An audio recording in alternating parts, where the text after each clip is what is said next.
El capítulo 12 de Apocalipsis es un capítulo central para entender todas las profecías y entender todo lo que ocurre a través de la historia. Aquí nos revela qué es lo que está ocurriendo detrás de la escena, que es el conflicto cósmico, la lucha entre el bien y el mal, por qué suceden las cosas y qué hay detrás de eso. La Apocalipsis 12 nos presenta dos símbolos principales. Por un lado aparece la mujer y por el otro el dragón. Estos símbolos aparecen en el cielo, son señales que aparecen en el cielo, lo que indica que es un conflicto espiritual. Por un lado, la mujer aparece vestida de sol, con la luna debajo de sus pies, con una corona que tiene 2 estrellas y estando encinta. Notemos que esta corona en griego es diferente, es un estéfanos, que es una corona de victoria, a diferencia de las coronas que veremos más adelante, que son diademas, que son coronas reales. Por otro lado, el dragón se presenta y se describe allí como un dragón de color rojo y que tiene 7 cabezas, 10 cuernos y sobre sus cabezas tiene 7 diademas o 7 coronas reales. Este dragón interactúa de la siguiente forma con la mujer. Él se para delante de la mujer cuando la mujer va a dar a luz, de manera que quiere devorar al niño que va a nacer. Pero el hijo es protegido y es llevado para Dios. Después de esto, el dragón persigue a la mujer y la mujer huye al desierto. ¿Quién es este dragón? Apocalipsis 12, versículo 9 y en Apocalipsis 22 también se nos da la explicación de quién es el dragón y es claro y fácil. Se dice que es la serpiente antigua, que es el diablo, que es Satanás y que es el que engaña al mundo entero. Es decir, se da una descripción completa de manera que no hay duda que el dragón representa a Satanás, el engañador. Por otro lado, ¿quién es la mujer? Se nos dice, y vamos a buscar una relación que tenga este versículo con otro versículo de la Biblia para saber quién representa o a quién representa la mujer. Cuando el dragón fue arrojado a la tierra, dice que persiguió a la mujer y la mujer huyó al desierto donde fue protegida. Menciona allí por tiempos y medio tiempo. Este periodo nosotros lo conocemos de otra parte de la Biblia. En otro pasaje nosotros lo podemos encontrar en Daniel capítulo 7 versículo 25 y nos hace una relación entre los dos versículos que nos ayudará a entender quién es la mujer. Por un lado, la mujer huye porque es perseguida y es protegida por tiempos y medio tiempo. En el versículo 25 de Daniel 7 se nos dice que habría un poder que hablaría palabras contra el Altísimo y a los santos del Altísimo quebrantaría y pensará en cambiar los tiempos y la ley y serán entregados en su mano hasta tiempos y medio tiempo, es decir, el mismo periodo que se menciona en Apocalipsis capítulo 12 y hace una relación entre ambos. Por tanto, si es el mismo tiempo en que ambos son perseguidos, la mujer, y también el mismo tiempo en que los santos del Altísimo son perseguidos, la mujer por tanto es igual a los santos del Altísimo. Los santos del Altísimo son el pueblo de Dios, es decir, nosotros en los versículos mismos encontramos las claves para identificar los símbolos. Y se le permitió, dice, que hacer guerra a los santos y vencerlos. Esto lo encontramos en el capítulo 13 y versículo 7. Otra clave más que está en el capítulo 13, se nos dice que por el periodo de tiempo también se le daría poder a este reino y este poder perseguiría a los santos también y los vencería. Es decir, hay una relación completa entre los dos libros de Daniel y Apocalipsis y la mujer y los santos del Altísimo. Pero por si nos queda duda, también la mujer en el libro de Apocalipsis ahí se menciona o representa a una ciudad. Apocalipsis 17, 18 habla acerca de la ramera, la mujer ramera, y esta se dice de ella que y la mujer que has visto es la gran ciudad que reina sobre los reyes de la tierra. Es decir, que la mujer equivale a ciudad aquí en el libro de Apocalipsis. Pero también si leemos en Apocalipsis 21, versículo 2, dice que yo, Juan, vi a la santa ciudad, la nueva Jerusalén, descender del cielo de Dios dispuesta como esposa ataviada para su marido. La palabra esposa es la misma palabra griega que se usa para mujer. Es decir, que Jerusalén también está representada aquí como una mujer. Vemos por Pablo que también nos dice que la Jerusalén de arriba, la Jerusalén celestial, es la madre de todos nosotros. Así que la Jerusalén celestial es la representante de sus habitantes y se presenta aquí como la madre, como la esposa, como una mujer. Y entonces sus habitantes, que son aquellos que están anotados en el libro de la vida y lo que van a hacer habitar en la ciudad celestial, son aquellos que forman parte del pueblo de Dios. Por si esto fuera poco, la Biblia está repleta de pasajes en el Antiguo Testamento llamando al pueblo de Dios, comparándolo como mujer. La personificación, o lo que literariamente se le llama la prosopopeia, es que se le da características humanas a una cosa o a un objeto, o en este caso a una ciudad, una cosa inanimada. La ciudad no es animada, pero sin embargo representa estas características humanas que se le da a la ciudad, representa a sus habitantes, a los habitantes de ellas. En este caso, el pueblo de Dios, que estaría representado, por tanto, por la mujer de Apocalipsis capítulo 12. Vamos a ver los símbolos que aparecen en la mujer. Dice que la mujer aparece vestida de sol o envuelta de sol.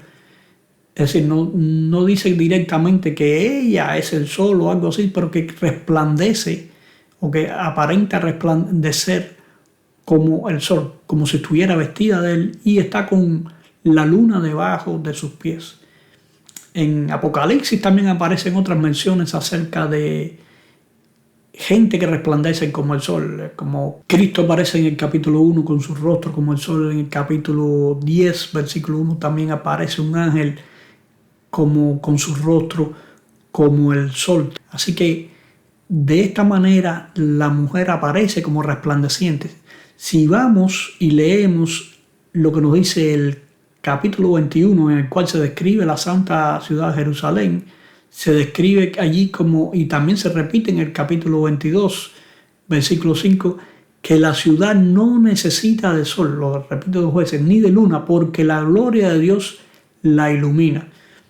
Es decir, que por una parte aparece como si estuviera vestida de sol y con la luna sobre sus pies, pero en realidad la gloria de Dios es la que le da, la que ilumina a la mujer, y la gloria de Dios es la que ilumina al pueblo de Dios. Tiene 2 estrellas en su cabeza, y las estrellas conocemos por el capítulo 1, versículos 16 y 20 de Apocalipsis, que son ángeles, que representan a los ángeles. Cuando vemos la descripción de la santa ciudad, vemos que tiene 12 puertas, y frente a sus 12 puertas hay 12 ángeles, y los nombres de las 12 tribus están en las 12 puertas, así también como tiene 12 fundamentos, y el nombre de los apóstoles está escrito en cada uno de esos fundamentos. Se repite el número 12, pero en este caso, frente a sus puertas, dando la entrada ahí, dando la bienvenida, están 12 ángeles representados aquí en la ciudad. Ahora vamos a ver los símbolos del dragón. El dragón tiene 7 cabezas y tiene 10 cuernos. Apocalipsis 17, versículo 9, 10, nos dice que las 7 cabezas representan a 7 reyes. Y nosotros sabemos que los reyes o reinos son los mismos. Y también representan, dice, los cuernos representan a 10 reyes o 10 reinos.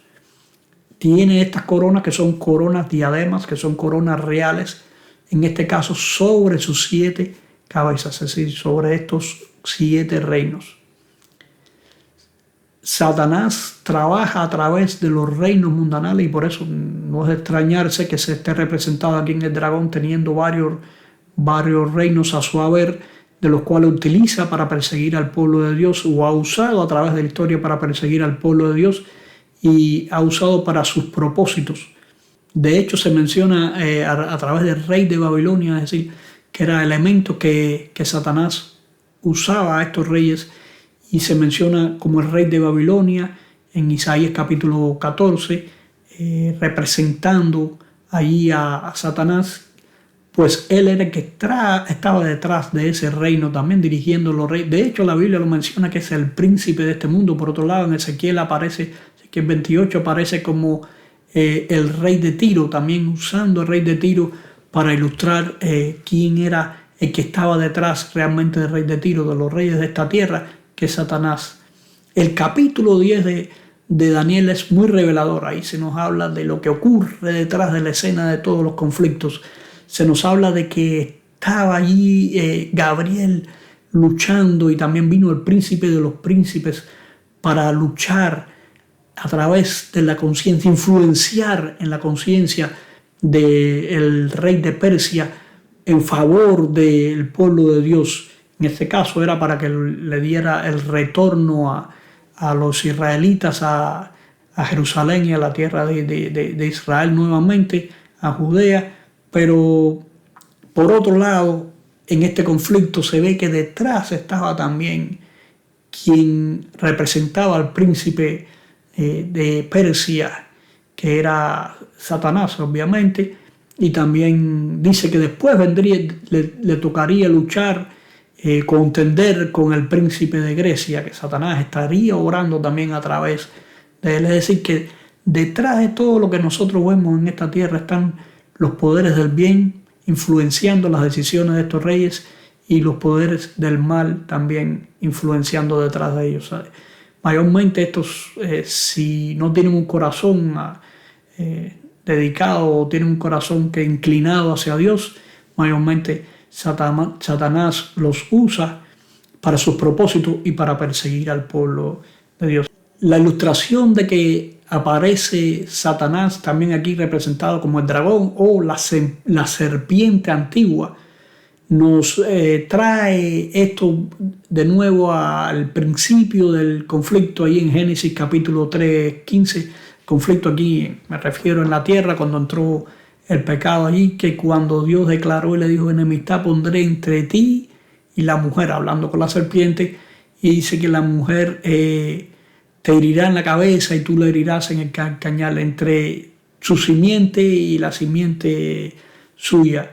Es decir, que por tiempo iba a haber un conflicto entre la mujer, aquí representada como la madre del pueblo, Eva, que representaba aquí en este momento la madre del pueblo de Dios, de los que descenderían de aquellos que creerían en Dios y serían parte de su pueblo.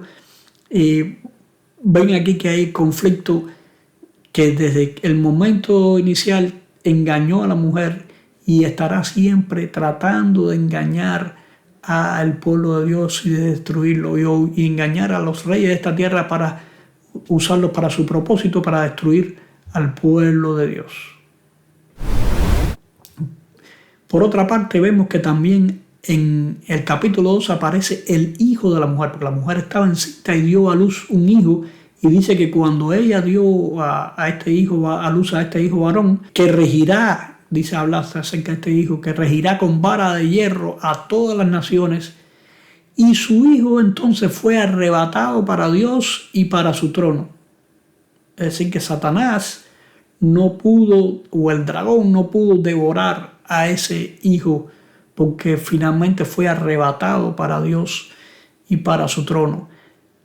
Trató de destruirlo, intentó destruirlo. Recordemos la historia que usó a Herodes para destruirlo a los niños. También trató de destruirlo a través de su ministerio, y finalmente usó a los reyes de esta tierra para que lo condenasen a muerte. Lo mataron, pero resucitó al tercer día. Cristo Jesús resucitó al tercer día, y entonces, de hecho, ya le estoy diciendo quién es el Hijo, Cristo Jesús, que fue el que trató de de destruir Satanás, pero Cristo murió y ascendió al cielo, obteniendo así la victoria sobre el pecado y contra Satanás. Hay una relación clara, en el capítulo se ve claramente que se refiere a Cristo, pero si queremos más detalle, en el Apocalipsis te da las claves. En el capítulo 19 te repite nuevamente. A veces hay frases que uno debe ver y dónde se repiten estas frases, y ahí te da más argumentos de quién es. Por ejemplo, en el capítulo 19 se presenta a Cristo sobre un caballo blanco, victorioso, se presenta allí con el nombre del Verbo, Señor de señores, y dice que Él regirá con vara de hierros a todas las naciones, y dice que la rige con vara de hierros a las naciones. Es decir, que vemos que ahí se está refiriendo a Cristo. En capítulo 2 también en las promesas que se le da ahí a una de las iglesias, dice que al que venciere, este regirá con vara de hierro, como yo he vencido también y lo he recibido esto de mi Padre. ¿Ves? Yo he recibido esto de regir con vara de hierro de mi Padre. Es decir, que es algo que se repite, y saliendo unos Apocalipsis, en el libro de Salmos también vemos que se presenta en el capítulo 12, del 7 al 9, versículo 7 al 9, se presenta a Cristo como el que rige con vara de hierro. Cristo nació en el pueblo de Dios, nació en Israel, es decir, que por eso es que nace Él de la mujer. Y los dolores de pacto que aparecen ahí, que dice que tenía estos dolores, indican la inmediatez o el cumplimiento inminente de este evento. Pues según las profecías, según lo vemos en Daniel capítulo 9, se sabía el tiempo exacto en que vendría el Mesías, en que Cristo nacería aquí en este mundo. Por eso es la inmediatez que se presentaba ahí. Nos dice que Mateo 3:2, que predicaba Juan el Bautista hablando que el reino de los cielos se ha acercado. También Lucas dice que habla de que el pueblo estaba a la expectativa, sabía que algo había de ocurrir. Cristo muere y entonces asciende al cielo. Es por eso que se menciona que fue arrebatado para Dios y para su trono. Lo menciona Pedro ahí en Hechos capítulo 2, versículo 33, que fue exaltado a la diestra de Dios, que Cristo fue exaltado a la diestra de Dios. Primero vemos que intenta devorar al hijo que habría de nacer. Si termina destruyendo a Cristo, lo termina engañando, como trató en el desierto de engañarlo por medio de la tentación, entonces ya lo tendría la victoria. No haría falta destruir a la mujer, pues destruyendo a Cristo tendría la victoria completa. Pero vio que no pudo destruir al hijo, y entonces el próximo paso fue perseguir a la mujer. Lo persiguió, y en forma especial. No quiere decir que este fue el único periodo que él persiguió a la mujer, la persiguió durante mucho tiempo, pero en forma especial persiguió, y esto hace que se conecten las profecías de la Biblia y que nosotros podamos entender varios puntos. La persiguió, dice allí, en versículo 6, dice que por 1260 días. Versículo 14 te menciona el mismo periodo de tiempo, pero diciendo esta vez tiempos y medio tiempo. Así lo enlaza con Daniel capítulo 7, 25. Esto hace una representación de una perspectiva espiritual, pues mientras que Daniel capítulo 7 te menciona que fue perseguido durante este tiempo, y Apocalipsis 13 también te habla de la persecución durante este tiempo, sin embargo, te lo dice de una perspectiva espiritual. Te lo presenta como que Dios está protegiendo a su pueblo durante este tiempo, aunque aparece al enemigo como venciendo al pueblo. Pero si no tuviera la protección divina, las cosas serían diferentes. Quizás hubiera sido exterminado completamente. Ahora, Satanás termina la persecución contra la mujer, ve que no puede vencer y se llena de ira, finalmente y empieza a hacer guerra contra el remanente, contra el resto de la descendencia de la mujer, la última iglesia. Hablando de la huida al desierto, hay un paralelo entre el versículo 6 y el versículo 14. En una se presenta, en el versículo 6, de pronto se presenta a la mujer como que huye.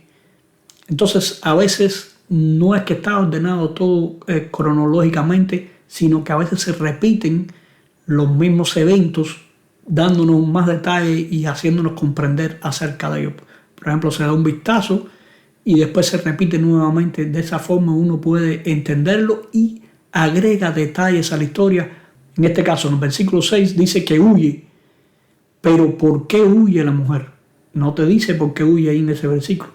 En el versículo 14 sí te dice por qué huye, que el versículo anterior te está diciendo que Satanás la persigue y se repite. Y huye la mujer al desierto, donde Dios le tiene preparado un lugar. Dice allí que las 2 alas de águila la llevan al desierto. Esto nos evoca la imagen de Éxodo 19:4, cuando dice que también Dios sacó a Israel por las alas de águila para protegerlo de los egipcios. Así también Dios nos protege a nosotros.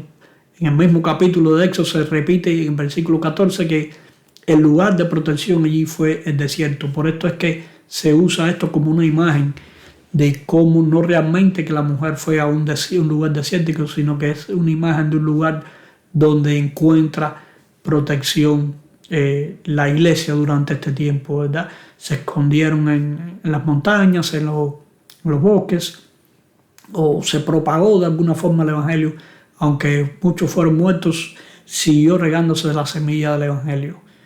Porque dice aquí que el dragón le tiró un río. Según el capítulo 17, nosotros vemos que los ríos o las muchas aguas representan a multitudes.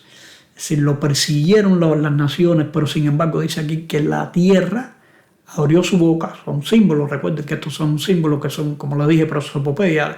La tierra no tiene boca ni nada de eso, pero se utilizan dándole rasgos humanos para que ayudó de esta forma a la mujer.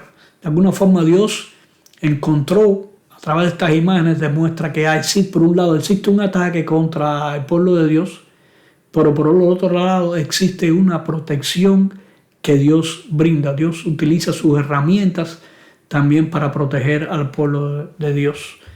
Este periodo, los 1260 días, hemos hecho otro video acerca de esto, y tiempos y medio tiempo, comprenden el mismo periodo de tiempo que son 1260 años.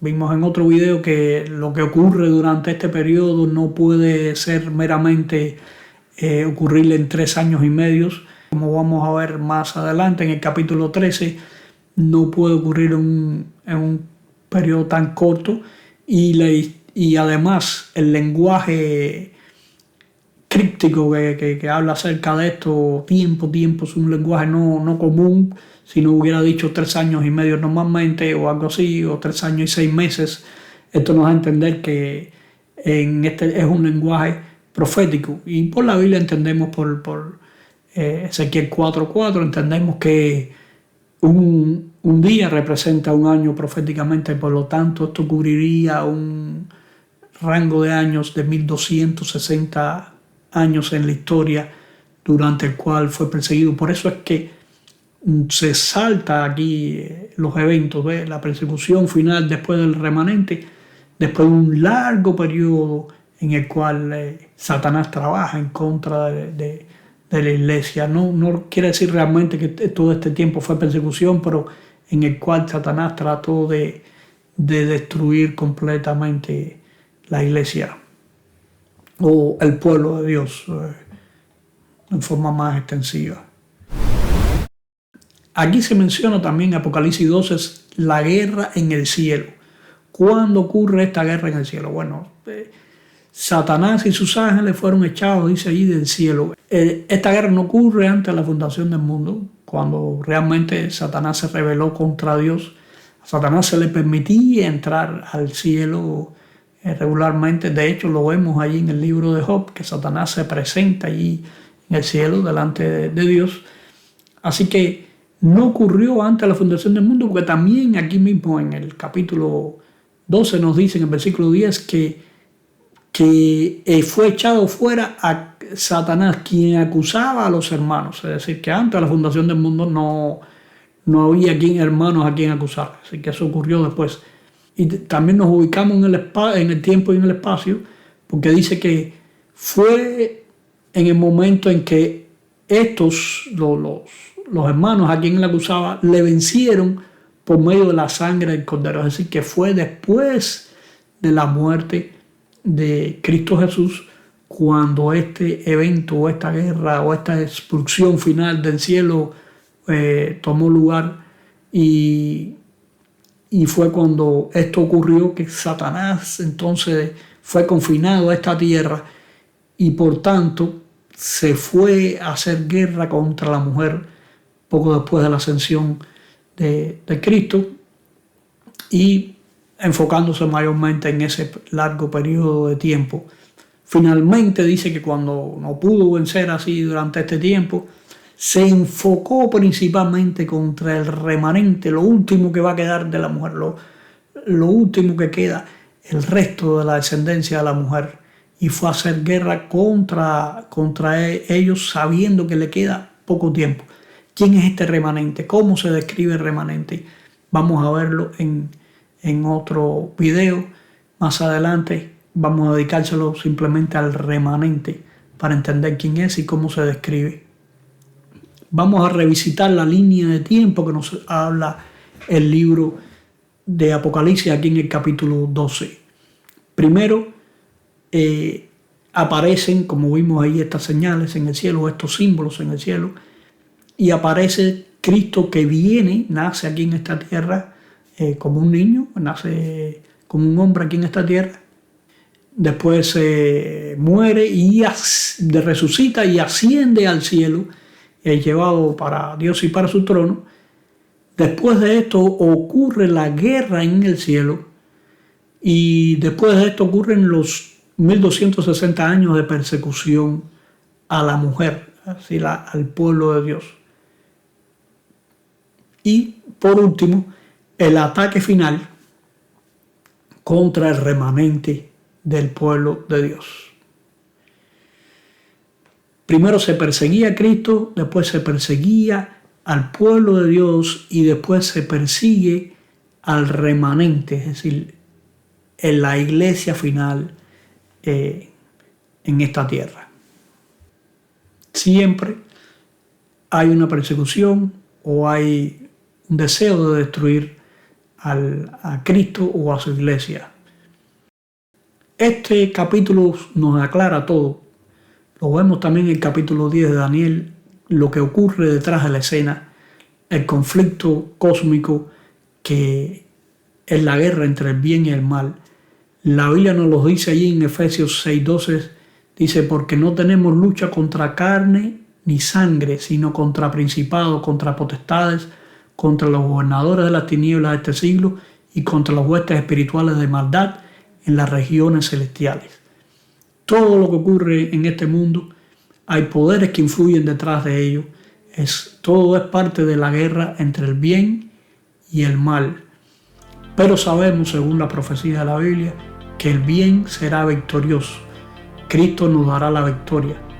Y en momentos de dificultades, este capítulo nos revela que Cristo está protegiendo a su pueblo, que Dios protege a su pueblo, que nosotros debemos confiar porque Él siempre estará de nuestro lado.